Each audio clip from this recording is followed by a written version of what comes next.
de dificuldades ainda com relação à aula presencial, né?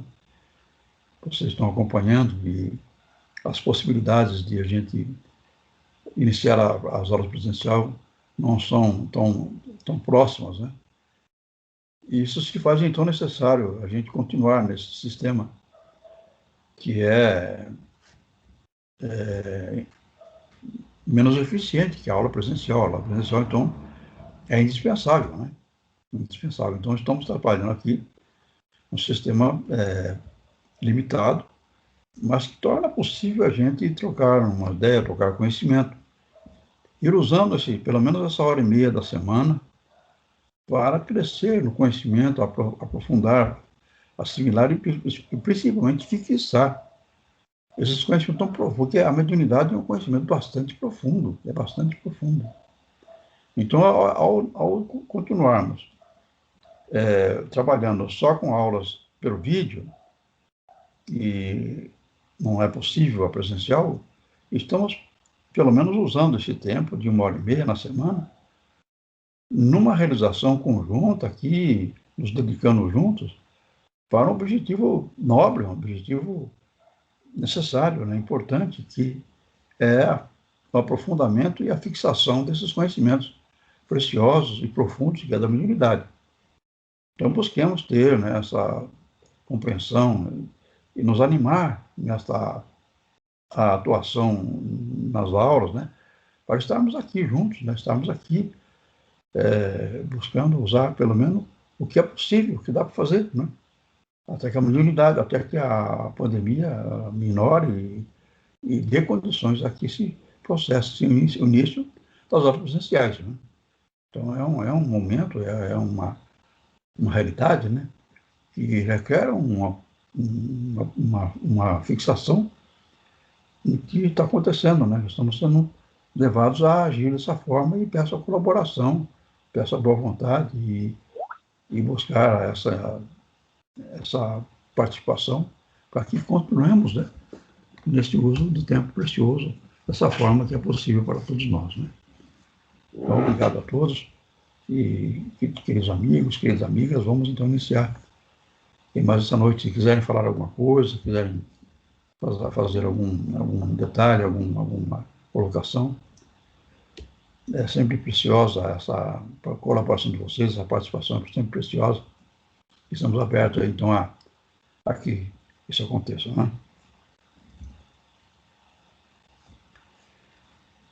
Então, vamos prosseguir, iniciando o nosso estudo, e hoje nós vamos falar sobre a sensibilidade individual, do livro Mediunidade, de Edgar Armand, né?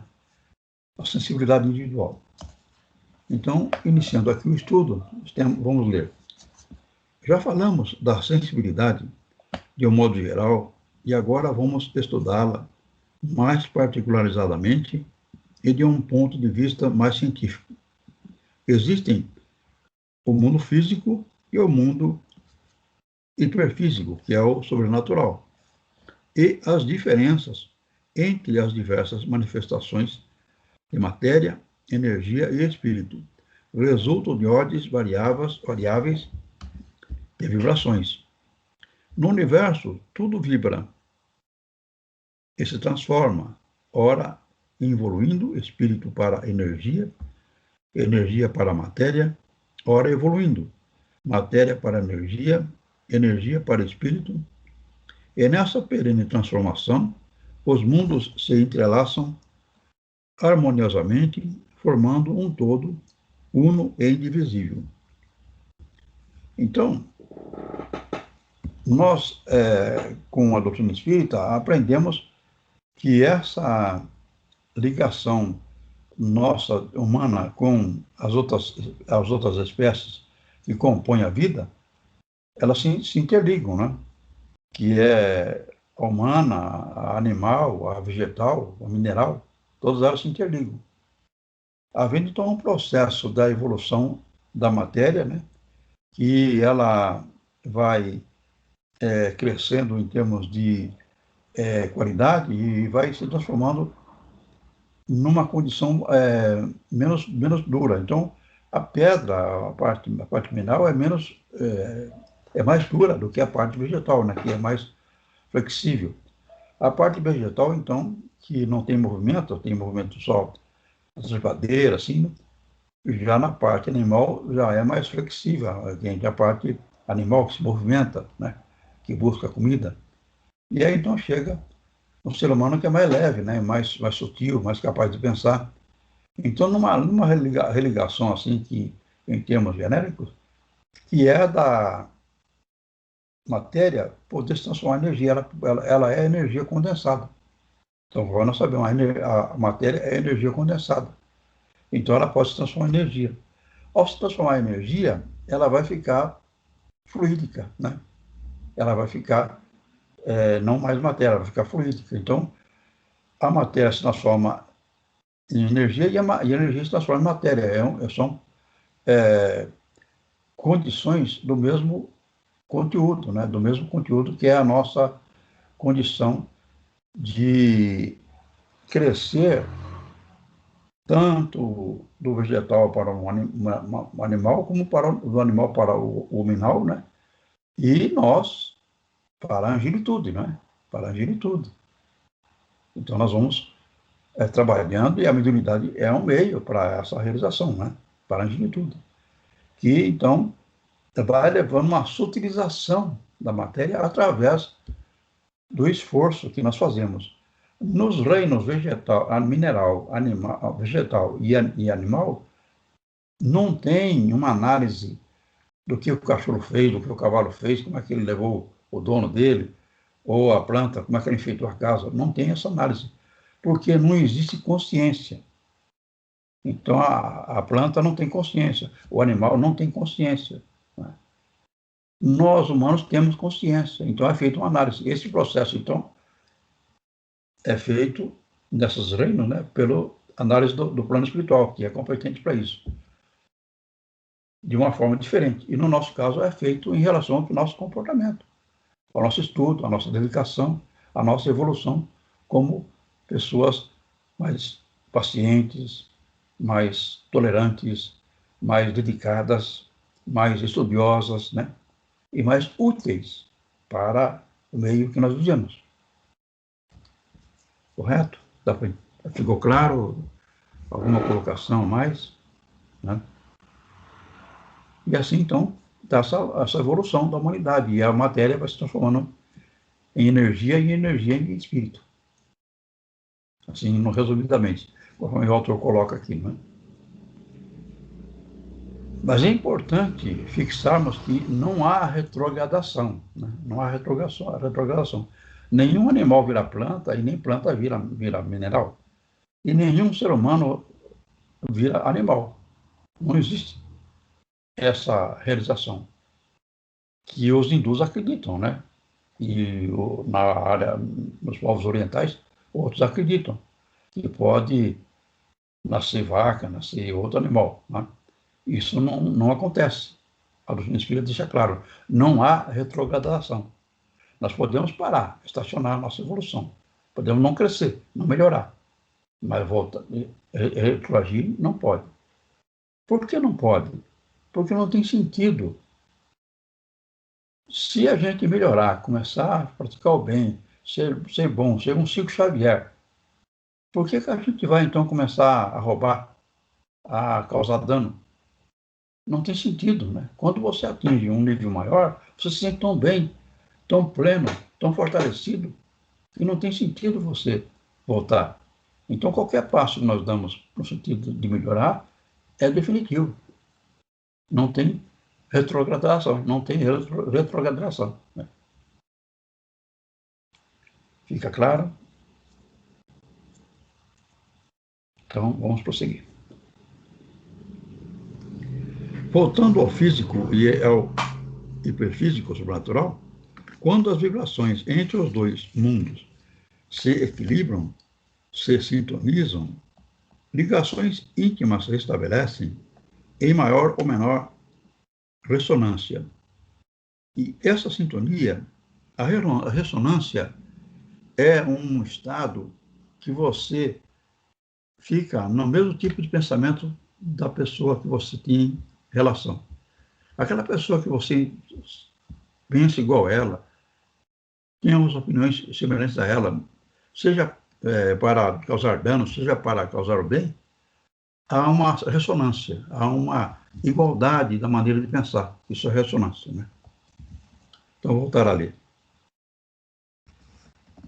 Ligações íntimas se estabelecem em maior ou menor ressonância, e essa sintonia que se verifica entre habitantes desses mundos permite, como é natural, intercâmbio entre essas entidades, pois a faculdade de oferecer tal sintonização é que constitui o que chamamos mediunidade. E todos nós possuímos essa faculdade, em menor ou menor grau, porque viemos da mesma origem, temos a mesma constituição e caminhamos para o mesmo fim. Todos nós oferecemos essa possibilidade, que tanto mais ampla e perfeita se torna, quanto mais alto subimos, e disso se conclui, portanto, que a faculdade mediúnica é espiritual e não material. Então, essa sintonia, que é a mediunidade, como realização daquelas pessoas que atingem essa possibilidade e aprendem conforme nós estamos estudando, sabemos como funciona, né? Então tem a psicografia, a psicofonia, a entidade chega, o perispírito se juntam, né? Então essa condição de trazer uma igualdade de pensamento, né, é que se consegue dar comunicação às entidades. Então, se você tem um amigo que você gosta, uma amiga, as amigas vão se encontrar, aquela afinidade, aquele pensamento igual, isso é natural, porque são duas pessoas no mesmo nível evolutivo. O médium, ele é a pessoa capaz de mudar a sua vibração, mudar a sua forma de vibrar, para que ele entre em sintonia com uma entidade que está abaixo dele, ou acima dele, né? Então, com um amigo, você é daquele jeito, o amigo é daquele jeito, ele não precisa fazer esforço nenhum, é gostoso conversar com a amiga, com o amigo. Quando se concentra e se propõe a dar passividade, é conseguir que a nossa vibração fique maleável, isso é mediunidade, para que abaixe e fique no mesmo nível daquela entidade sofredora que vai falar através do médium. Ou então eleve para que aquela entidade que vai nos orientar através do médium, vai falar na reunião.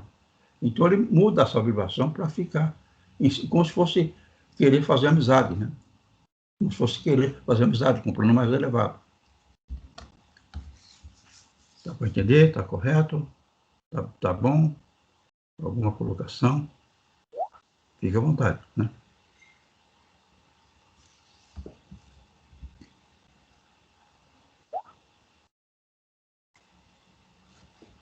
Certo.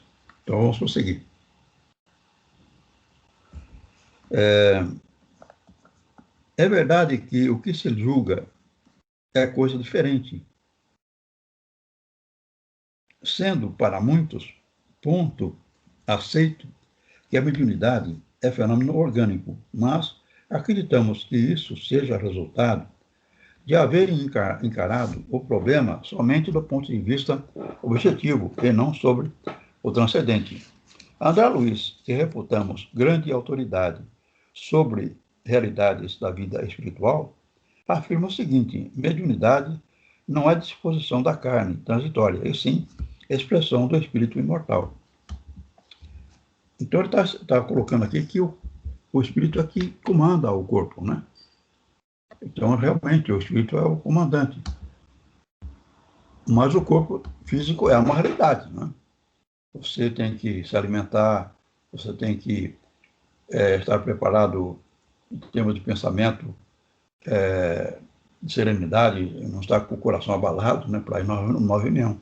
Então o corpo, ele é um recurso que precisa ser cuidado para que o espírito se manifeste. A mediunidade vai se manifestar através do espírito, que vai dosar as vibrações, né, vai ser veículo da comunicação, mas o corpo físico é quem é o instrumento.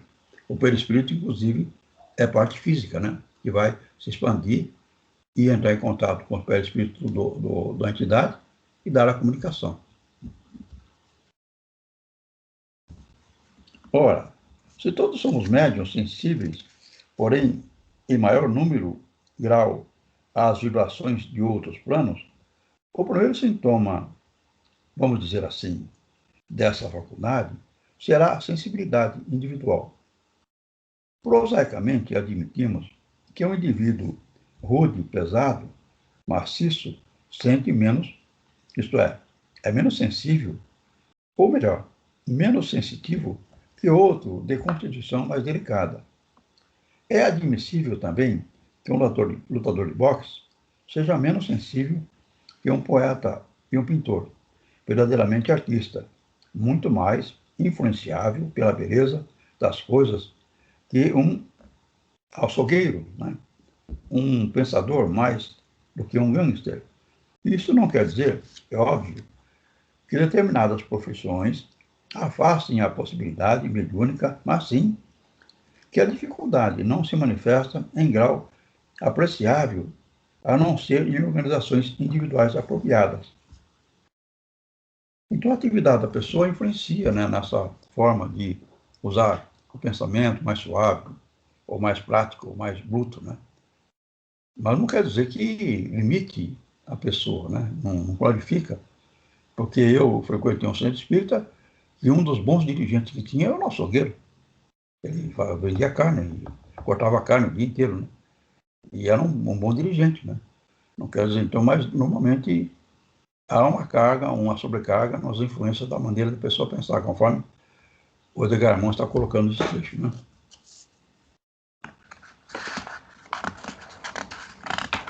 Estamos prosseguindo. Segundo o que conseguimos compreender até hoje, com a divisão da mediunidade, como é que ela se divide, ela se separa, né? Em psicografia, psicofonia, evidência, essas diversas partes que nós já vimos.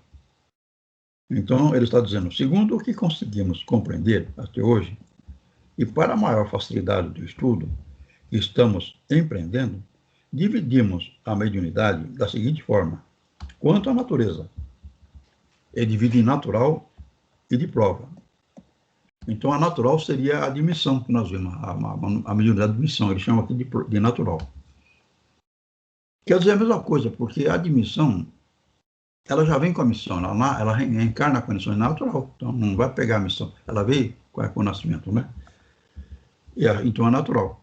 E a de prova, ela vai passar por aquela prova, por aquela tarefa a ser realizada.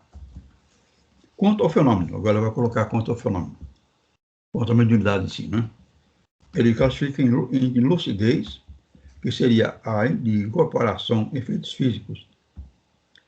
Então ele coloca a de incorporação, que é efeito inteligente. Então a incorporação é efeito inteligente. Aquelas mediunidades, que é a psicografia, a psicofonia, né? De efeito inteligente. E efeitos físicos, aquela que o médium solta, o ectoplasma, e a materialização, ou a deslocamento de objetos, né? Essas diversas manifestações com o ectoplasma do médium que tem a mediunidade de efeitos físicos. Quanto ao médium, ele divide em consciente, semiconsciente e inconsciente. Na lucidez, que ele inclui aqui, né, nessa classificação, incluímos a telepatia, vidência, psicometria e audição, e a intuição. Então, essa separação dele nos médiuns conscientes e semiconscientes, ele coloca as manifestações dos médiuns de efeito inteligente, que é a telepatia, a vidência, né, a psicometria, e a audiência, né, que a pessoa tem, a intuição. Porque aí a pessoa que tem mediunidade de efeitos inteligentes, né, ela vai trabalhar uma sensibilidade das ideias, né, do pensamento, de ser veículo da psicografia, do pensamento que a entidade está se aproximando e passando, então ele vai entrar nessa área das ideias, então que é a parte da lucidez, dele ter lucidez, de captar essas ideias e passar na psicografia ou na psicofonia, né? Ele é capaz de abaixar a vibração dele e ser veículo da comunicação, seja pela psicofonia ou pela psicografia, né? E prosseguindo, então, ele fala que na incorporação, que pode ser total ou parcial, incluímos as manifestações orais e escritas, bem como o sonambulismo. Nos efeitos físicos, finalmente, incluímos toda a extensa e impressionante série de fenômenos assim dominados, inclusive as curas.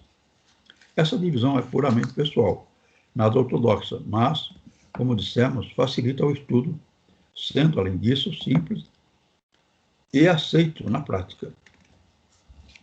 Então, aqui, ele está colocando essas diversas mediunidades, que é a de efeitos dirigentes e de efeitos físicos, né? Nessa condição dos tipos de médium, né? Ele separa pelo tipo de médium. Nós já sabemos, então, essa separação, que é de efeitos físicos e de efeitos dirigentes. Efeito dirigente é através de sintonizar as ideias da entidade, e efeitos físicos é de ectoplasma, né? Então fica fácil a gente entender e qualificar, conforme ele está colocando aqui. Está bastante concentrado aqui. Eu acredito que seja um pouco difícil a gente trazer assim uma parte mais minuciosa. Porque se nós entrarmos em detalhes que seria bom aqui nesse momento, né, nós vamos deixar de seguir a lição. Nós vamos prosseguir aqui, e conforme vai ser prosseguindo aqui, eu espero que vá esclarecendo essas questões de separar esse tipo de mediunidade, né, para que vocês aproveitem melhor essa leitura e a explicação que vai ser dada, né? Mas se quiser fazer alguma colocação, fique à vontade, ressaltar algum aspecto, estamos aqui abertos a essa análise, né? Então, prosseguindo, né? A lucidez. Então, o que é a lucidez? Lucidez é a pessoa que tem as coisas claras, né? Ela entende as coisas, ela percebe as coisas, ela sabe perceber que tipo de espírito está se aproximando, que carga mais negativa que ele tem, que tipo de problema, né? De nível de conhecimento. Essa lucidez, essa capacidade de identificar essas questões, que isso vai ser desenvolvido nas reuniões presenciais. Aqui nós estamos tendo a parte teórica. E isso é importante porque vocês vão saber focar a atenção de vocês nas reuniões, porque estão aprendendo aqui, na teoria, como o encaminhamento dessa questão, né? Então nós vamos fazendo o encaminhamento, só então saber como focar.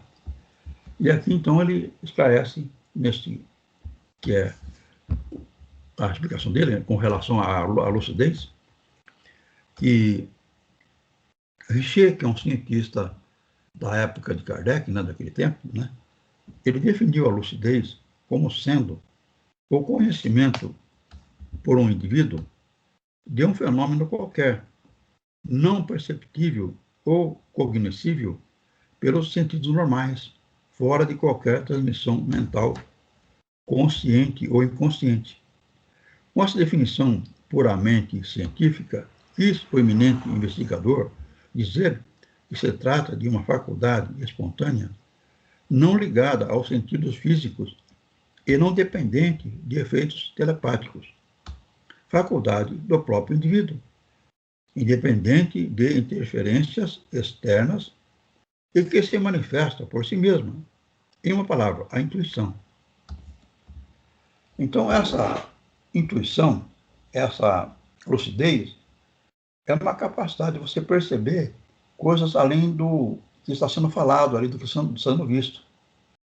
seria, assim, para uma compreensão melhor, algo que vai acontecer. Digamos, você está ali conversando e vai chegar alguém.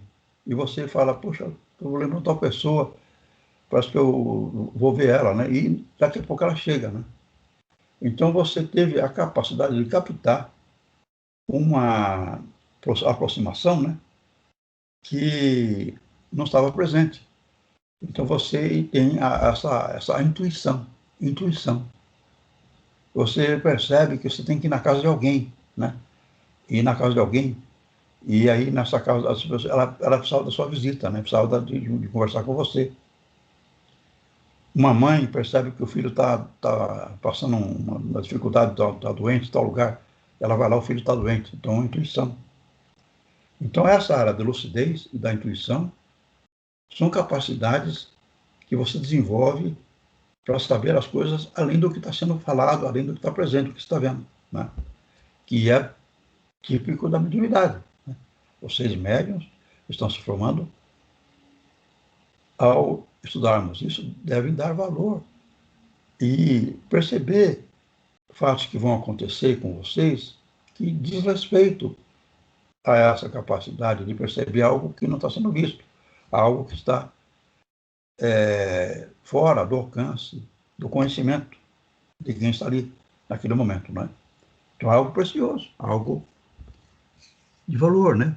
Que vai alimentando a capacidade de vocês, né? De desenvolver o exercício da mediunidade que vocês vão definir nas aulas práticas, nas reuniões práticas, seja psicografia, seja psifonia, seja evidência, seja qual for. Então, a lucidez e a intuição é algo que se expressa no dia a dia, nos fatos, e vocês deverão dar valor, né? Fixar o conhecimento para trabalhar e valorizar essa capacidade. Correto? Ficou claro? Então vamos prosseguir.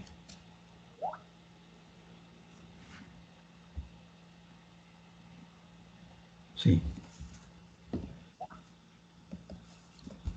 Então, prosseguindo. E isso nos obriga, por nossa vez, mesmo sem possuirmos. Obrigado a retorno de vocês aí. Obrigado.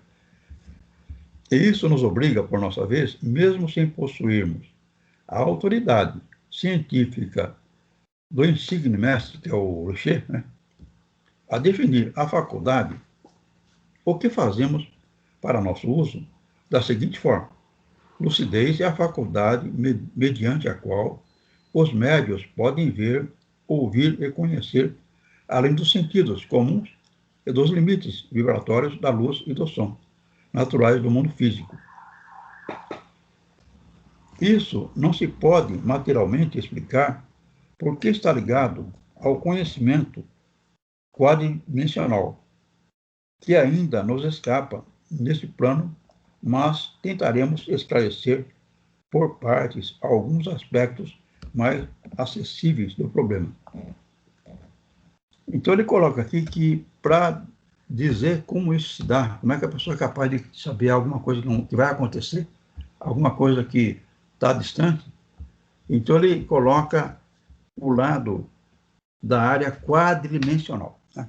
O que é quadridimensional? Então nós temos o mundo tridimensional, que nós temos a profundidade, a largura e a altura. São 3 dimensões, tudo, né? Na caixa, ela é profunda, alta e larga. São 3 dimensões que nós conhecemos, né? Físicas. Qual a quarta dimensão? A quarta. O tempo. O tempo é a quarta dimensão. Então, com o tempo, as coisas se deformam, as coisas se desgastam, as coisas se organizam. Então, o tempo entra como a quarta dimensão. Então, nós pensando no mundo quadridimensional, nós entraríamos em conhecimentos de como isso se dá, como eu dar essa capacidade de perceber algo que vai acontecer, que é a área mediúnica, né? A área mediúnica estuda isso aí, e nós, então, estamos trabalhando nesses conhecimentos, e vocês vão percebendo, né? Que a hora que você saber que você é psicógrafo, você está caminhando nessa área de conhecer como é que você se torna veículo de uma entidade para escrever o que ela pensa.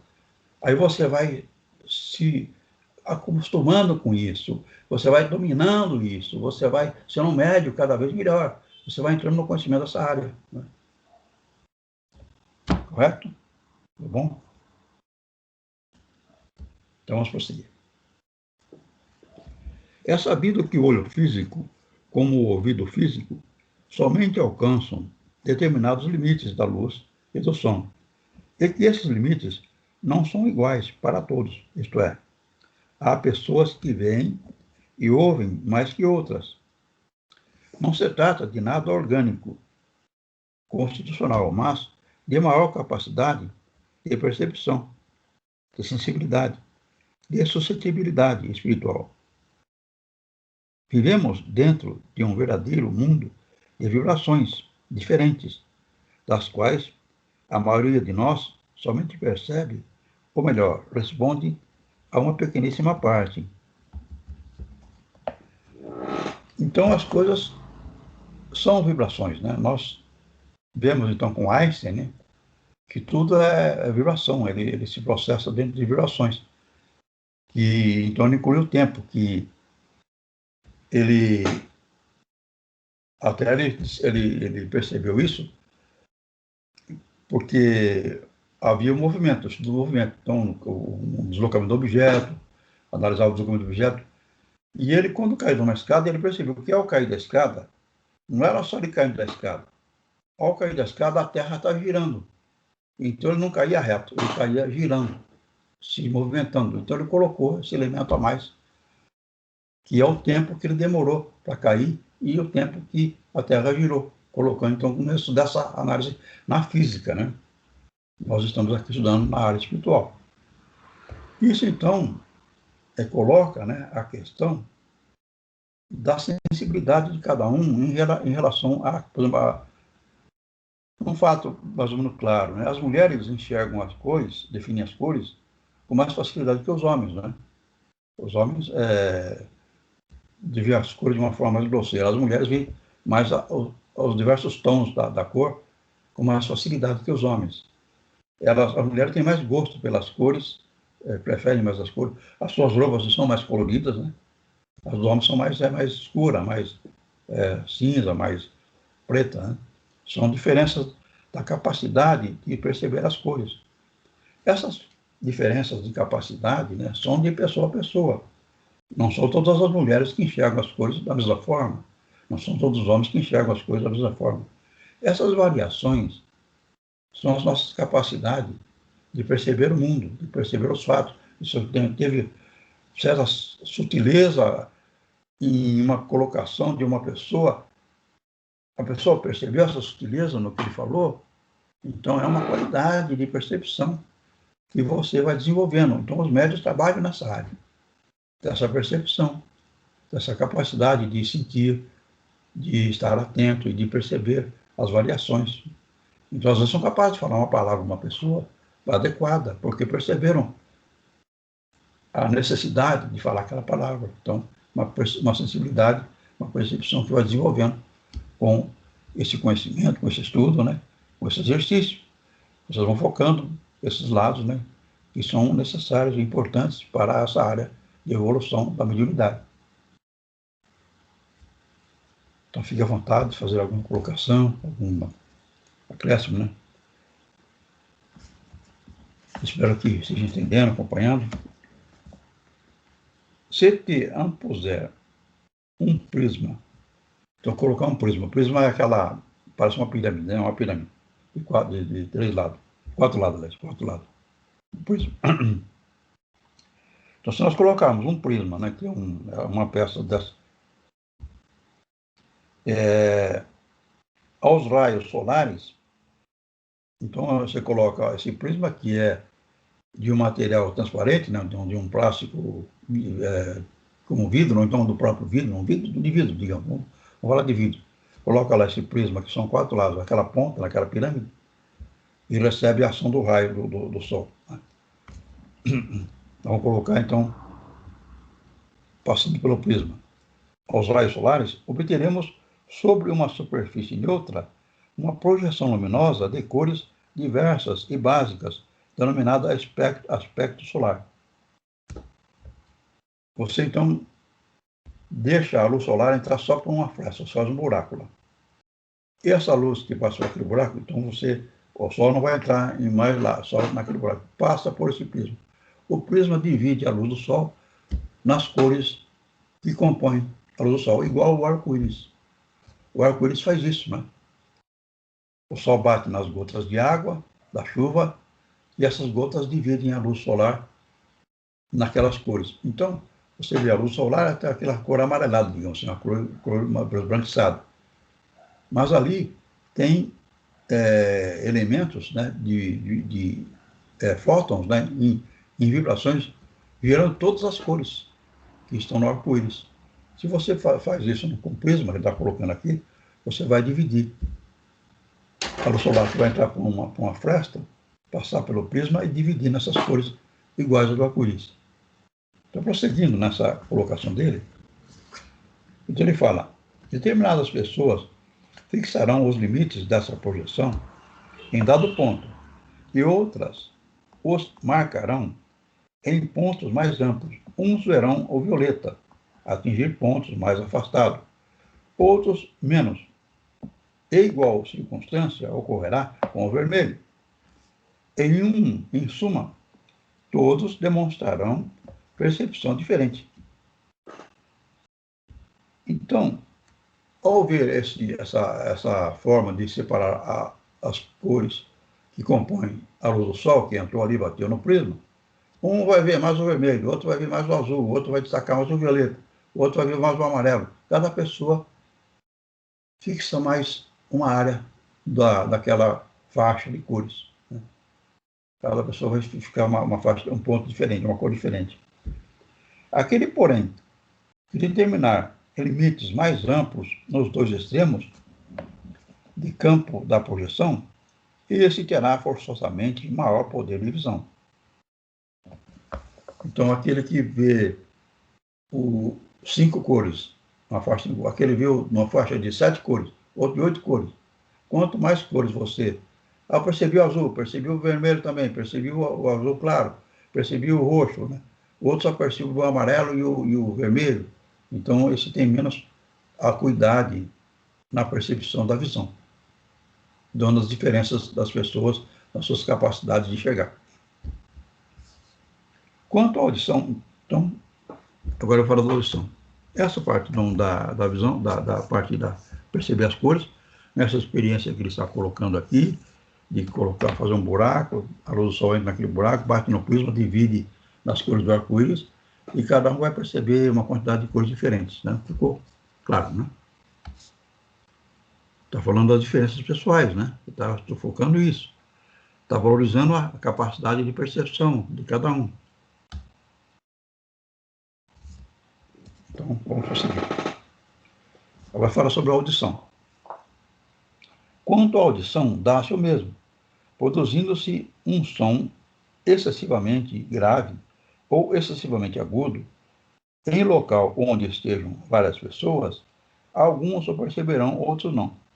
Aquele que puder ouvir o som plenamente e conseguir identificá-lo na escala, esse terá maior poder auditivo. Então, assim também no som. Se nós vamos variando o som, nós vamos ampliando o grave, o agudo, vamos a níveis cada vez mais fortes, né? Então, alguns já vão se irritar, vão se incomodar, outros não vão se incomodar, vão ficar ali, porque aquele que se incomoda vai ouvir certos sons, né, que o outro não ouve. Aquele que não ouve, então, não se incomoda, ele não tem tanta acuidade de audição. Né? Dando as diferenças, então, pessoais, conforme ele está mostrando. E que isso, então, leva, né, a uma utilidade para vocês, né, de se conscientizarem dessas capacidades. E ao se conscientizar, o espírito de cada um de vocês está trabalhando o corpo físico, na audição, na visão, né, para a acuidade, para a percepção dessas capacidades, fortalecendo a que vocês busquem melhor acuidade, melhor sensibilidade na audição, melhor sensibilidade na audição, melhor sensibilidade como manifestações de espíritos que são através do corpo físico. Correto? Dá para perceber assim? Né? Não? Então vamos prosseguir. A telepatia. Então agora vai falar sobre a telepatia, né? Faculdade mediante a qual o médium recebe impressões mentais, ideias e pensamentos provindos de um emissor encarnado ou desencarnado. Estas impressões permanecem no campo da atividade perispiritual. Então, a comunicação telepática, aquele que tem telepatia, ele vai ficar concentrado e uma outra pessoa que é capaz de se comunicar com ela, isso é feito com treinamento já com pessoas já capazes de fazer esse exercício, essa prática. Então, vai ficar um concentrado, o outro que vai ficar num lugar distante, pode ser de 10 metros ou 1 quilômetro, vamos supor 10 metros, um quarteirão, né? 100 metros, né? 100 metros, vamos estabelecer. Esse que ficou lá no outro lugar, no 100 metros, vai ler uma mensagem, né? Vai ler uma mensagem curta. Eu estou comendo batata, digamos, né? Os folhos de laranja. Ele não está, ele está só pensando. Ele vai falar só, ele não vai querer que vai comer lá. Eu estou comendo laranja, ele vai falar, vai pensar isso aí, né? E esse pensamento vai lá no outro, está a 100 metros, e ele vai escrever isso, né? E o outro também vai escrever. E aí vai conferir, a frase é a mesma, né? Então são capazes de transmitir o pensamento à distância, né? Essa capacidade é usada cientificamente. Esses países que mandam satélites, que é o caso dos Estados Unidos e a Rússia, né, utilizaram bastante pessoas com essa capacidade, treinando então aquele que emitia a mensagem, aquele que recebia, para fazer essas comunicações não só para a parte de comunicações de espaçonaves, né, que estão lá, né, satélites, né, que estão lá na área de circular em torno da Terra, né, circular em torno da Terra, como também da espionagem. Porque a espionagem tem que fazer comunicações, né, eles têm comunicações. E as comunicações são por código, né, e os códigos são descobertos. Então, eles fazendo por telepatas, né, que pessoas que tinham a capacidade de telepatia, não era possível descobrir, né. Eles mandavam mensagem, os russos, os americanos, né, para os seus espiões, através da telepatia, e não era possível descobrir o código, porque era pela telepatia. No caso de astronautas, foi provado que a transmissão por telepatia, né, são as mais eficientes que existem, né? Porque as comunicações feitas pelo espaço, esses instrumentos que são enviados ao espaço, são através do rádio, de ondas de rádio. É o mais eficiente. Mas quando, por exemplo, manda um satélite que passa além da Lua, ele vai pegar uma órbita aqui além da Lua, né? Ele está fazendo uma órbita maior do que a da Lua. Então ele vai passar em determinado momento, né, entre a Lua e a Terra. Então vai ficar esse objeto, né, que está mandando a mensagem, a Lua na frente dele e a Terra aqui. Então ele fica com a Lua entre o objeto e a Terra, né? A Lua fica no meio. Nesse momento, não é possível comunicação por qualquer tipo de recurso que manda a emissão para a Terra. E se for um objeto com alguém dentro, né, que são os objetos tripulados, com a telepatia é possível comunicar. Então, vê a importância da telepatia. A telepatia, ela não tem distância, ela não tem obstáculo, não tem tempo ruim, não tem tempestade.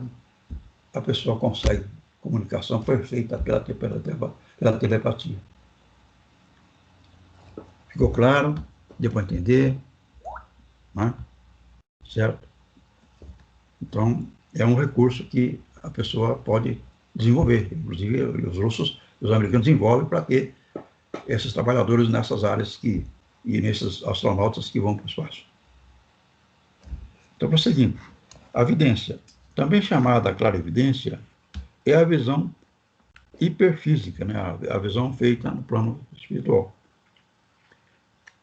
E usando o meu sistema de simplificação e acompanhando outros autores, ele divide a vidência, né, em vidência ambiente ou local. Primeira, vidência ambiente ou local. Segunda, vidência no espaço.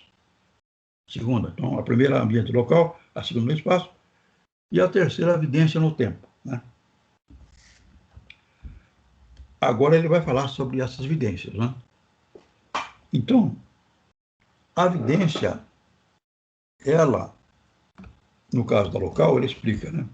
É aquela que se opera no ambiente em que se encontra o médium, atingindo fatos que ali mesmo se desenrolam, e pode ser considerada como sendo a faculdade em seus primeiros estágios.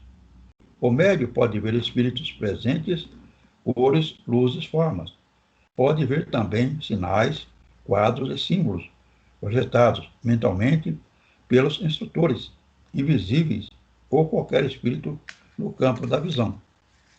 Quase sempre esses quadros e símbolos são formados com auxílio de fluidos pesados fornecidos pelos médiuns assistentes. Então, a vidência local é quando ele enxerga espíritos que são presentes, né? Os espíritos estão ali naquele local. Ele, então, vê espíritos, vê objetos, né, que eles estão carregando. Por exemplo, eu estava numa pasta, ele fala, eu estou vendo um espírito que está com uma pasta na mão. Ele vê a cor da roupa do espírito, mas não vê um espírito que esteja lá a 10 metros, a 100 metros, né? Ele só vê espíritos que estão no local. Então, ele está colocando essa uma vidência ambiente, né? Ver a cor da roupa, objeto, mas ambiente, no local. Agora vamos à segunda evidência, no espaço. A evidência no espaço é aquela em que o médium...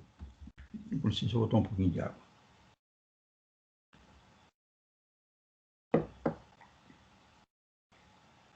Então, a evidência no espaço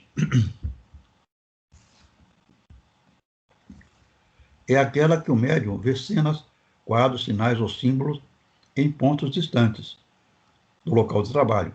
Essa visão é obtida, comumente, por dois modos. Pela formação de um tubo astral, que é um processo de polarização de um número de linhas paralelas de átomos astrais, que vão do observador à cena que deve ser vista.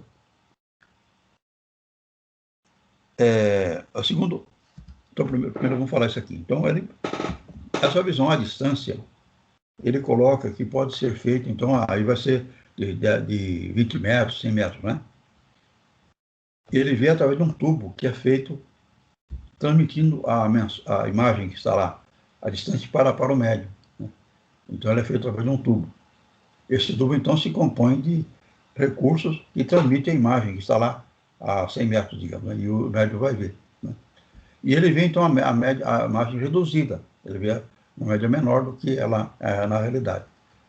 A segunda forma que ele coloca aqui é pelo desdobramento, mediante o qual o espírito do médium, abandonando momentaneamente seu corpo físico, ou melhor dizendo, exteriorizando-se, é levado ao local da cena a observar, então, diretamente, sendo que, nesse caso, a visão é muito mais nítida e completa.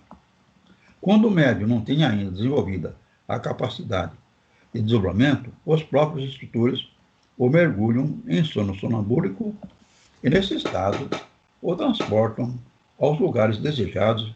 Nesses casos, o vidente ou narra a cena vista somente após o regresso e o despertar do corpo físico, ou vai narrando durante o próprio sono sonambúlico, à medida que observa. Nós estamos, então, 9h20, temos 40 minutos ainda, né?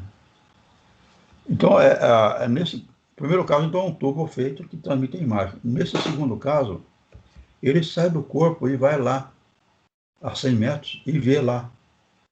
Então, ele está... eu estou aqui conversando com o irmão Rodolfo, né? Ele vai lá e conversa com o irmão Rodolfo. Eu estou conversando aqui com o irmão Rodolfo.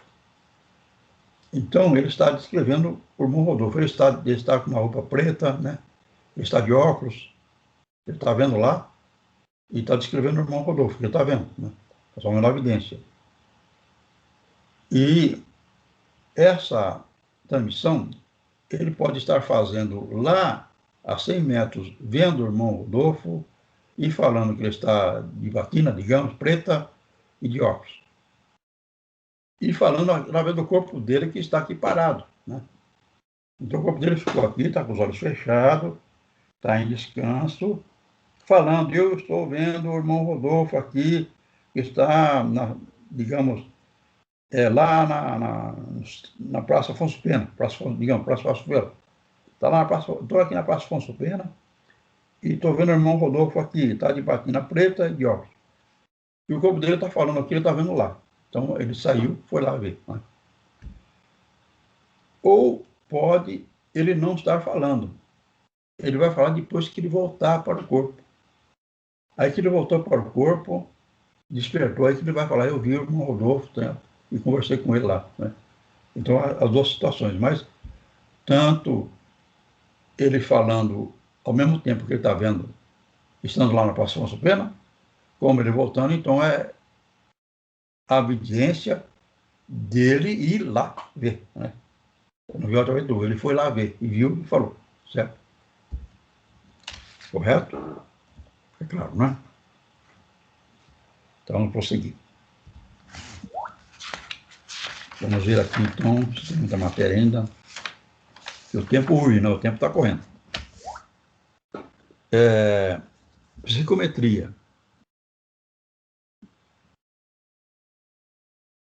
Sim, agora vamos ver psicometria. Esta forma especial de evidência se caracteriza pela psicometria, né? Psicometria. Esta forma especial de evidência se caracteriza pela circunstância de desenvolver-se no campo mediúnico uma série de visões de coisas passadas, desde que seja posto em presença do vidente um objeto qualquer ligado àquelas cenas. Apresentando-se, por exemplo, ao vidente um pedaço de madeira, poderá ele ver de onde ela proveio, onde foi a madeira cortada, por quem foi trabalhada, de que construção fez parte, e tudo o mais que com ela se relaciona. Então, a psicometria é a capacidade mediúnica de ver um objeto e falar tudo sobre esse objeto. Então, digamos que foi um galho de um eucalipto que caiu agora, teve essa ventania aqui em São José, né? E caiu uma árvore, então você pega lá um galho de uma árvore que caiu e leva para um médium que tem essa mediunidade. Lá, digamos, em outra cidade, né, em Caçapava, ou lá em Jacareí, né? Ele não viu essa árvore, não dá aqui em São José, ele não sabe da diversidade. Lá não teve, digamos, né? Ele vai então ver esse galho dessa árvore e vai falar esse galho é de uma árvore que caiu pelo vento, de uma tempestade que derrubou a árvore, né? Então ele vai falar tudo o que aconteceu com aquele galho em relação à árvore em si, à tempestade que aconteceu. Digamos um caso que eu me lembro, que dá para entender mais essa mediunidade, de um médium lá na Europa, né, que foi levado para ele a pena de uma pomba. Uma pena de uma pomba. essa pomba era uma pomba correio. E levaram essa pena para ele, né? E ele, então, vendo essa pena, ele escreveu que, de fato, a pena era de uma pomba correio que foi solta numa determinada cidade. Ela subiu em cima de um vagão de trem que ia num lugar distante, trem de carga, e se locomovendo nesse trem de carga, foi na cidade distante, levou a mensagem para a pessoa a qual se destinava, estava no pezinho dela, né, na pomba. Ao ser liberada, ela voltou voando, e quando voando, ela passou por uma cidade que era muito agressiva, tinha muita agressividade na cidade, e ela ficou conturbada, né, ao passar por cima da cidade. E chegou, então, voando no seu local de destino, onde ela foi enviada, lá onde ela ficava, né? Quando ela chegou, tinha um gato, e o gato ameaçou ela, ameaçou a pomba. Então, ela recuou e esperou o gato ir embora e acabou de chegar no seu local de destino.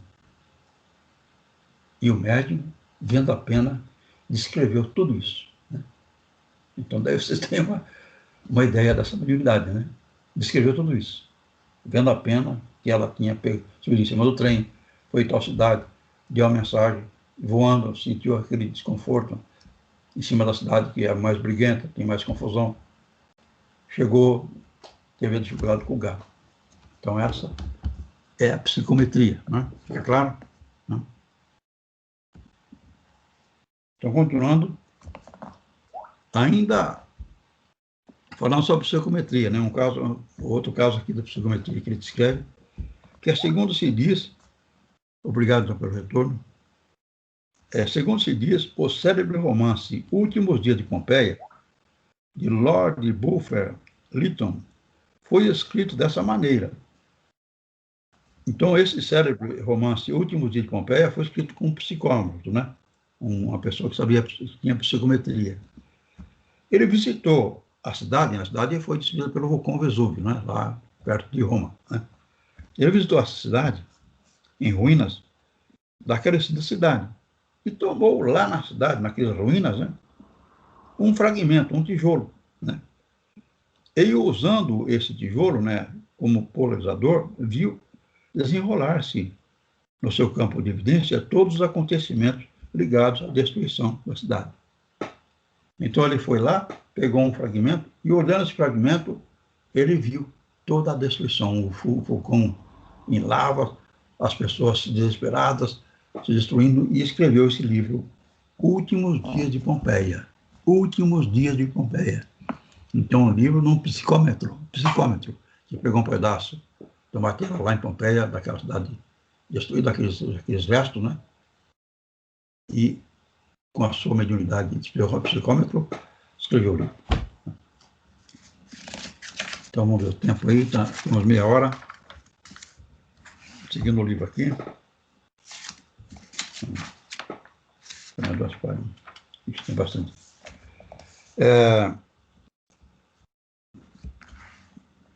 O médio auditivo, aqui, então, audição. Não, vou começar aqui, audição. Tá? A audição, então, é a capacidade de ouvir, né? Ele pode ouvir a mensagem de uma entidade aqui por fora, como se fosse alguém falando para ele, ou pode ouvir a entidade falando para ele dentro da cabeça dele, né? Como se estivesse aqui dentro do cérebro, né? Falando aquelas frases, e aquela voz, né? A voz aqui, ele ouve a voz e está aqui dentro da cabeça dele, né? Ou então está fora. E essa, então, audição, essa capacidade de ouvir, é a faculdade mediante a qual o médium ouve vozes proferidas pelos espíritos e sons produzidos por esses, bem como outros ligados à própria vida da natureza. Quase sempre a audição desperta no médium, que já manifestou evidência, visto serem faculdades que mutuamente se completam. As vozes e os sons reboam, às vezes, dentro do cérebro ou então no ouvido. Então, o médium que tem essa audiência, né, essa capacidade de audição, ele escuta não só as vozes, como também sons, né, batidas, música, né? Sons diferentes, ele é capaz, então, de ouvir. E, geralmente, essa mediunidade de audiência está ligada à vidência, porque é o caso, por exemplo, daquele exemplo que nós pensamos, né, da pessoa ir lá na Praça Afonso Pena, se desdobrou, foi lá, viu, o irmão Rodolfo foi lá na Praça Afonso Pena. E lá, então, ele escuta o que o irmão Rodolfo fala. Então, ele tem a audiência, ele está ouvindo uma entidade. Ele está ouvindo uma entidade falar aí, pela boca dele, ele está de batina preta, de óculos, e está falando que ele vai visitar nossa casa espírita, nosso centro espírita. Ele vai estar no nosso centro espírita. Então, ao falar isso, ele está sendo audiente, ele está ouvindo uma entidade falar, né? Então, a capacidade de audiência está muitas vezes ligada à vidência. É evidente que prevalece a vidência, porque ele pode ser só audiência, ele só escuta, ele não é vidente, ele só é audiente. Então, ele não vai desdobrar, não vai lá, né? Ele vai ouvir uma entidade aqui, sentado na reunião. Ele desdobrou, não saiu. Não é um que tem essa capacidade sonambúlica, né? Ele não tem a capacidade sonambúlica, mas ele escuta, dentro da cabeça ou fora. Agora, ele pode ter a capacidade sonambúlica, e geralmente quem tem a capacidade sonambúlica também tem a capacidade de audiência. Correto? Fica claro? Então, vamos prosseguir. O médium auditivo tanto pode captar... Vou solicitar um pouco de água.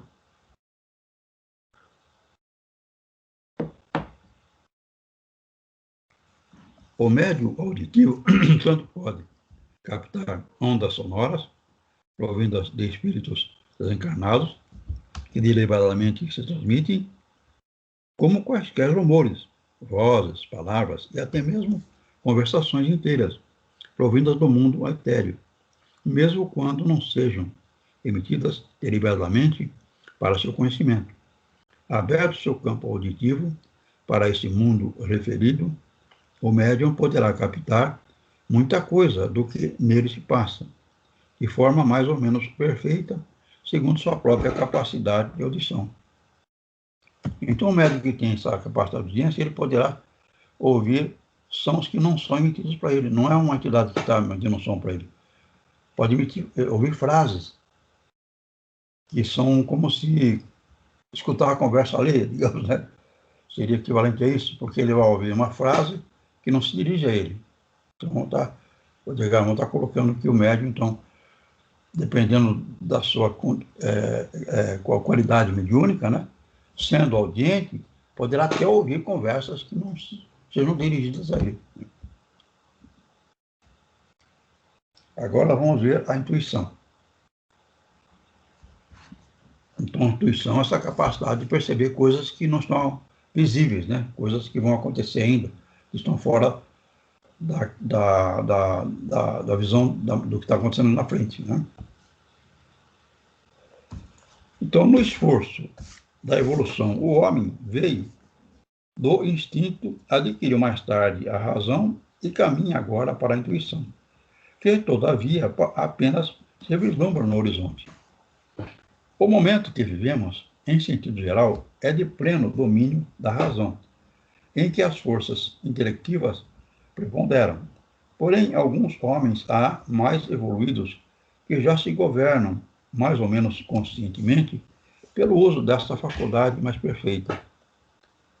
Então, a intuição, ela vem num processo que nós vamos desenvolvendo. Então, nós sabemos que o animal se guia pelos instintos, né? Ele vai achar comida, ele vai achar o conforto, vai achar a toca, vai achar o ninho, né? Pelo instinto. E o ser humano também, nós mantemos os instintos. Só que nós já não nos guiamos mais pelo instinto, nós guiamos agora pela sensação. Nós temos a sensação de fome, sensação de desconforto, sensação de querer andar, né? Então, essa sensação é um nível de necessidade de guia mais sofisticado, mais elevado. E vamos chegar, então, numa situação mais elevada, que é o sentimento. O sentimento, então, seria um aprimoramento dessa sequência, do instinto, sensação, sentimento. Quando atingirmos o sentimento, nós estamos nesse nível, né, de essa possibilidade de atingir o sentimento, aí nós vamos ter um nível de amor, né? O amor é um sentimento, né, mais expressivo. Evidentemente, existe o amor, mas em nível menor. Mesmo no animal que cuida do filhote, né, é uma expressão de amor, mas no nível menor. Quando chega no posto do instinto, a sensação, chegou no sentimento, o nível já é mais expressivo de amor. Estamos caminhando para isso, né? E aí, conforme ele fala aqui, né, tudo começa, então, e se expressa conjuntamente com a razão. Porque a parte de fazer compra, de trabalhar, de fazer suas funções no trabalho que você faz, né, de documentos, de ir buscar tal coisa, de montar tal carro, né, montar uma carro. Isso são áreas materiais. Então, usa a razão, que é a capacidade de aprender como é que faz o carro, como é que faz a venda, como é que faz a loja, como é que faz a área de odontologia, de engenharia, né? Ou de dar aulas. É a razão. Né? Mas a intuição é capaz de perceber isso. Então, ele está colocando que conforme você vai melhorando sua capacidade de intuição, de percepção, sensibilidade, você vai crescendo nessa área que amplia sua capacidade de percepção, como as cores, por exemplo, foi falado, né? Você vai enxergando mais cores, vai ouvindo mais sons, você vai crescendo nessa expressão de uso do corpo, né? Com mais capacidade, com mais amplidão do que você vê, do que você sente, né? Então, você vai tornar a razão mais assertiva, você vai tornando as suas relações mais suaves, menos cansativa, você vai tornando sua expressão melhor, né? Esse processo que vai se realizando, né? Que nós vamos, Chico Xavier, passar por tanta dificuldade, né? Tanta dificuldade e sempre disposto, sempre alegre, né? Então, continuando aqui, como é que está o tempo aí? Nós temos... se vocês quiserem fazer alguma colocação, seja à vontade. Eu tenho um texto aqui para ler, né? Então, o texto é meio longo, então eu tenho que dar atenção mais para o texto. Então, a verdade total tem poder e autoridade em si mesma e não comporta restrições de qualquer natureza. E por isso, o homem de intuição não discute nem analisa suas manifestações, mas simplesmente obedece. A obediência às manifestações da intuição é uma das condições fundamentais do desenvolvimento de amplidão da faculdade do indivíduo. Um conhecimento mental pode ser adquirido pelo estudo, pela aplicação, pelo raciocínio, pela observação, pela experimentação. A intuição, porém, não depende de nada disso. É unicamente um conhecimento infuso, ou melhor, é um discernimento espontâneo de uma verdade pacífica e única. Porque ao reencarnar, nós esquecemos tudo, né? Que nós fomos nas reencarnações passadas, a que família pertencemos, né? Mas a intuição contém todas as nossas experiências. Então, quando você toma conhecimento, você vai desabrochando essa consciência de que você trabalha na lógica, nas razões, nos horários, na quantidade, na forma de fazer o seu trabalho, mas que tem uma intuição que leva a um conhecimento mais adequado, mais correto daquilo que você faz, você vai abrindo a capacidade para a sua intuição. Você vai abrindo espaço para que esses conhecimentos já adquiridos que você desenvolveu ajudem melhor a você compreender o que você faz, mas de forma mais assertiva, de forma mais suave, vai te dando uma sustentação melhor, né? Um crescimento que está bem ligado ao exercício que vamos fazer quando nas reuniões mediúnicas, né? De concentração, de elaboração, de perceber a presença de entidades, de trabalhar os seus níveis vibratórios para ser mais acessível à entidade que vai se comunicar. É tudo dentro dessa área, dessa capacidade que vai se somando nesse aprendizado que nós estamos fazendo aqui agora, né? Então, prosseguindo aqui, temos ainda 20 minutos. As mulheres, em geral, são mais intuitivas que os homens, porque se deixam governar mais pelo sentimento que pela razão. E a intuição não é um produto da razão, mas do sentimento.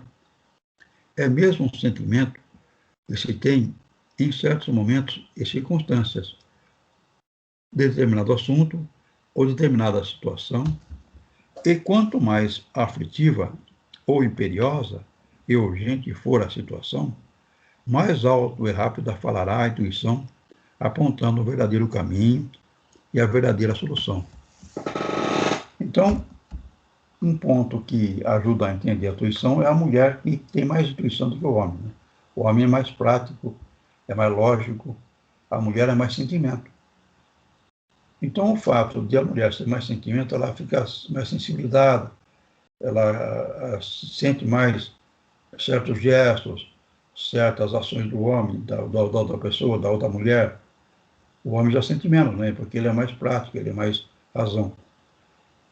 E esse sentimento, então, que a mulher tem mais fácil, é um sentimento mais afinado, está ligado à intuição. Daí ela ter uma intuição melhor. Ela mais ou menos sabe mais o que vai acontecer, o que é melhor fazer, o que é melhor comprar, o que é melhor realizar, a cor, em relação à cor, ao local, né? Ela desenvolve mais, então, expressando uma compreensão de cada um de nós, né? Seja homem, seja mulher, desta área tão importante que a mulher desenvolve, mas sabendo que o espírito, tanto da mulher como do homem, é o mesmo espírito. Então, ele vem nas encarnações como homem para desenvolver essa área masculina. A mulher vem nas encarnações como mulher para desenvolver a área feminina. Mas os dois precisam desenvolver as duas áreas, né? As duas áreas. Essa é a condição evolutiva que nós vamos conhecendo na doutrina espírita e nos conscientizando, e ao conscientizar, melhorando nosso nível evolutivo, né? Trabalhando melhor essa realidade do homem e da mulher, da intuição, da sensibilidade, da razão, todos esses aspectos que estamos aprendendo aqui, né? Correto? Tudo bom? Fica claro? Podemos então prosseguir, né? Estamos então agora com 15 minutos de aula, né? Mais. Então, prosseguindo aqui, obrigado pelo retorno aí de vocês. Tá.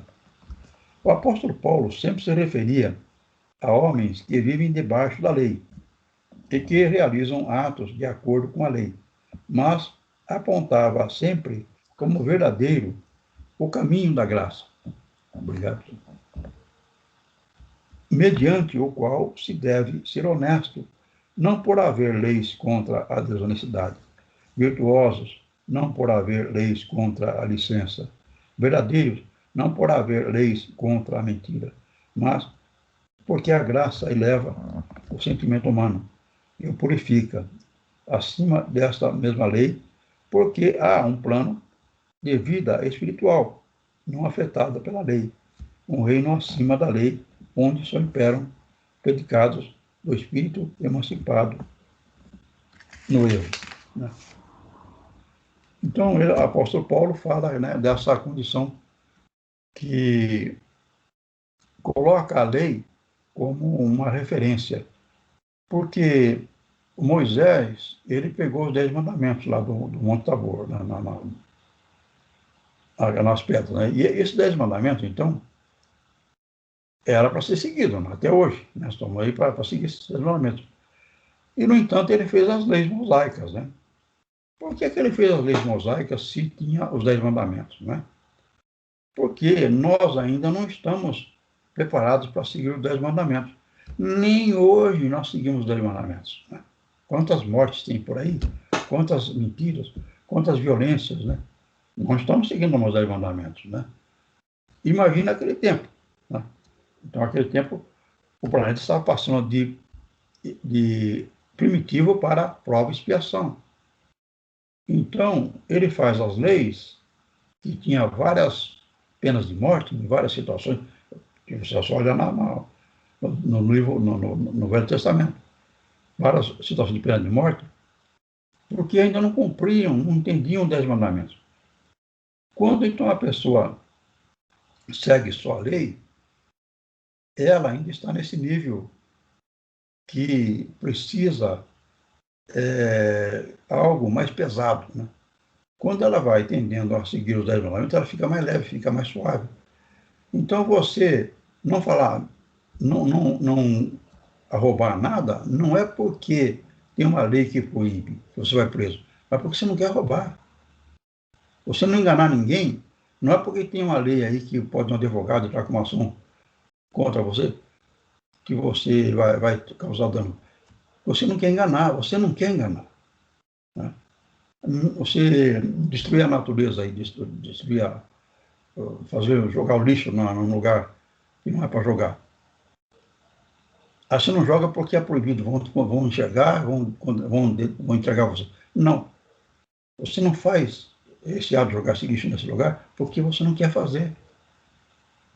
Então, acho que Paulo fala, você desenvolver esses comportamentos que são adequados a uma boa convivência, uma boa organização social, por você querer, por você decidir assim, agir dessa forma.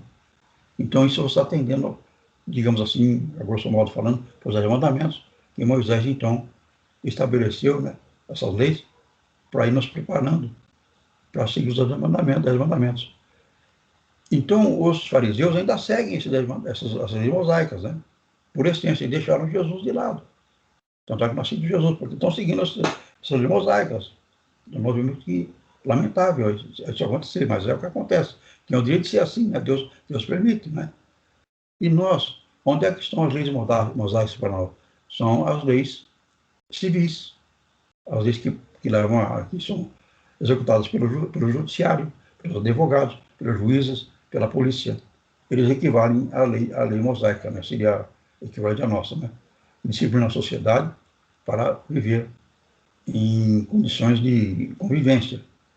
E nós, conforme estamos vendo aqui, precisamos agir de forma correta por nós mesmos, não é porque a lei fala, porque nós queremos agir bem, nós não queremos causar dano, nós não queremos jogar o lixo naquele lugar, nós não queremos agir dessa forma. Correto?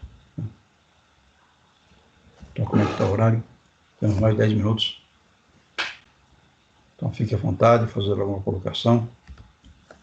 Então, aqui, nós, como exemplo, nós temos o Chico Xavier e até reforçando esse ato, né?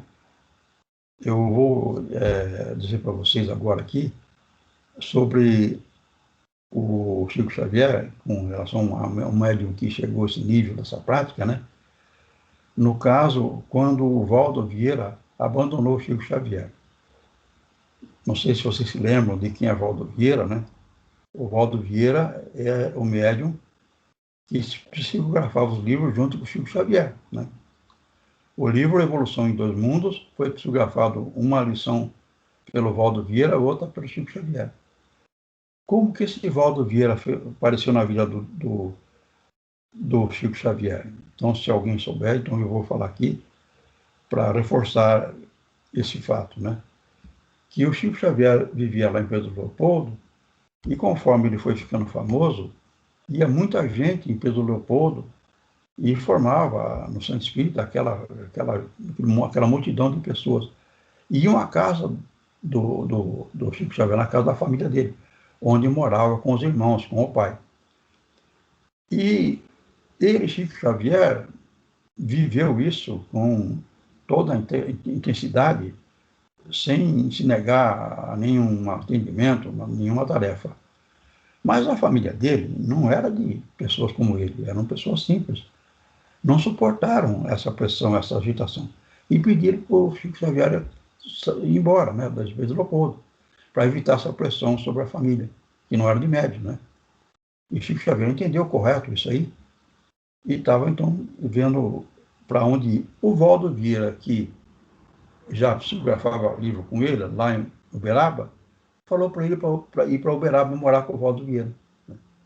Então ele teve essa saída para não sobrecarregar a família e foi morar com o Valdo Vieira. E ali, então, ele passou a viver em Uberaba. Nós sabemos, né, que ficou a cidade hoje até destacada em termos de elevação espiritual, junto com o Valdo Vieira.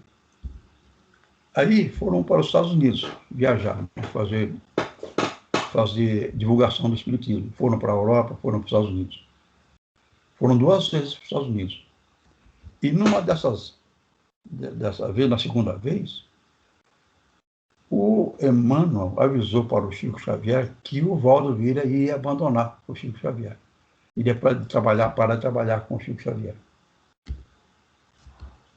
E no avião, indo para os Estados Unidos, o Chico Xavier avisou o Valdo Vieira que ele ia abandonar o Chico Xavier. O Valdo Vieira não admitiu uma coisa dessa, falou que absurdo de abandonar o trabalho que eles faziam, tão grandioso, tão elevado, né? De abandonar o trabalho com você de maneira nenhuma. Falou, você vai me abandonar. E eu vou te dizer como é que você vai me abandonar.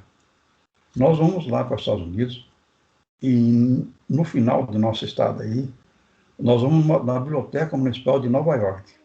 Na Biblioteca Municipal de Nova York, mas não estava nada marcado. Chico Xavier prevendo o que ia acontecer, né? Lá na Biblioteca Municipal de Nova York, nós vamos estar lá autografar um livro que nós vamos produzir mediunicamente. E durante essa sessão de autógrafos, vai chegar uma mulher muito bonita de corpo, mas um espírito das trevas. Essa mulher vai chegar em você e vai te levar embora. Vai te levar dizendo para você fazer um curso de medicina de estética, né, que fala na facial, essa especialidade de plástica, cirurgia plástica. Você fazer um curso no Japão e você vai embora com ela. E você não vai trabalhar mais comigo. Né? O Valdo Vieira, mas que isso, Chico Xavier não fala uma coisa, isso é impossível acontecer. E o Chico Xavier avisou o Valdo Vieira 3 vezes que ia acontecer isso. Né? E foi lá para os Estados Unidos. Né? E lá nos Estados Unidos, então, trabalhando nas diversas reuniões, diversas atividades, acabaram, então, psicografando um livro em inglês. E esse livro foi editado pela Biblioteca de Nova York. Olha lá, estava desenhando a história, né? Não dava nada previsto. E eles foram para Nova York para fazer o autógrafo desse livro, lá na Biblioteca de Nova York, o local que o Chico Xavier tinha previsto que aconteceu o fato. E estão lá, os dois psicografando o livro, autografando, aparece a dita mulher, a linda mulher. Né? O Chico Xavier falou para o Valdo, aí essa mulher aí. Né? E a mulher chegou no Valdo Vieira, falou com ele se levantou e foi embora. Nunca mais trabalhou com o Chico Xavier. Né? Mas daí aconteceu, né? Então aí o médium, né? Que o Valdo Vieira levou o dinheiro embora. Né? Deixou o Chico Xavier sem dinheiro. E ele estava no hotel, o hotel estava com 2 dias pagos ainda, né, para eles ficarem e ir embora. Né? E o Chico Xavier, então, ficou ali no hotel, sem saber o que fazer, não tinha, lá não é o Brasil, não é essa facilidade de relacionamento, de comunicação, um povo que não é espírita, né? Não tinha sido espírita nenhum em Nova York, ele sem dinheiro nenhum, então ele comia o café, não podia comer o almoço, só podia pegar uma refeição por dia. Naqueles 3 dias, então, ficou passando fome, né? Ali, pensando. Quando foi no último dia, o gerente avisou para ele, Chico Xavier, hoje é o último dia seu, né? Você, se não pagar hoje, amanhã você já não vai ficar, não pode ficar mais aqui, né?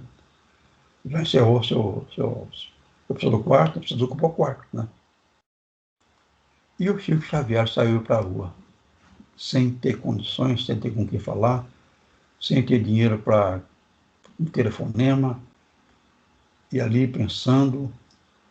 Então ele falou com Deus: ó Deus, se for da sua vontade que eu me torne um mendigo, que seja feito sua vontade. Porque ele não tinha como conseguir recursos, não tinha com quem ajudar ele. Aí ele acrescentou: mas não é a minha, eu não quero me tornar um mendigo. E naquele pensamento ali pesado, o Chico Xavier, né, numa condição dessa, né, passa um limousine do lado do Chico Xavier, naquele momento, né? Passa e virou assim a esquina, logo na frente do Chico Xavier, ficou na frente dele, a limousine. E evidente com o motorista, né? O motorista lá dirigindo o carro. Então sai a mulher que estava na limousine, uma mulher, toda cheia de joias, né? E veio falar com o Chico, né? Veio falar com o Chico.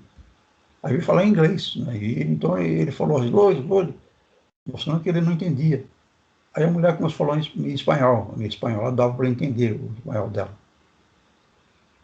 E ela falou, olha, eu pedia para Deus 3 graças. Há muito tempo peço 3 graças. E não consegui essas 3 graças. E agora eu consegui as 3 graças de uma vez só. Então, eu vou pagar essas 3 graças. Vou pagar conforme eu prometi para pagar. E o Chico Xavier, então como é que você vai pagar essas 3 graças? A forma que eu vou pagar é ajudar o primeiro mendigo que eu achar na minha frente. O primeiro mendigo que eu achar na minha frente. O Chico Xavier falou, não, sou eu mesmo. A mulher então pegou o Chico Xavier, botou dentro da limusine, levou para um restaurante, comeu bem, né, que estava com fome, estava passando fome. Foi lá, perguntou para o Chico Xavier onde é que ele estava, né, no hotel. Foi lá no hotel, pagou 6 meses de hospedagem, com 3 refeições para ele, né? E foi embora. Né? Então ele ficou com 6 meses pago, com refeição, 3 refeições por dia. E aí então, não era a intenção dele ficar ali, né? Ele negociou com a gerência do hotel, né? Para transformar esses 6 meses em uma parte em dinheiro. Fez um telefonema para São Paulo mandou a passagem para ele. Ele pegou o avião e foi embora, saiu da mendicância. E chegando em São Paulo, a primeira coisa que ele fez foi beijar o solo do aeroporto, agradecido por Deus ter feito esse que não faz, o que Jesus não faz, né? Colocar essa mulher ali para ajudar o nosso querido Chico, que ficou nessa situação, né? Então eu agradeço a vocês a atenção, espero que tenha tudo tranquilo e possamos ficar na próxima sexta-feira, né? Continuar nosso trabalho, nosso estudo. Boa noite a todos, tenham um bom fim de semana e que corra tudo bem para vocês, né? Em harmonia e paz. E agora então fazer essa prece de encerramento e após a prece então eu desligo, né? Então elevando nossos pensamentos, agradecemos ao plano espiritual essa oportunidade de estarmos juntos, meus queridos amigos, minhas queridas amigas, que Jesus abençoe a todos e a nós, incluindo nessa oportunidade, esse auxílio espiritual em que necessitamos, ainda caminhantes que somos nessa condição de melhora, na evolução espiritual que temos no corpo, conseguindo no estudo da mediunidade, na prática deste recurso tão precioso. Assim seja.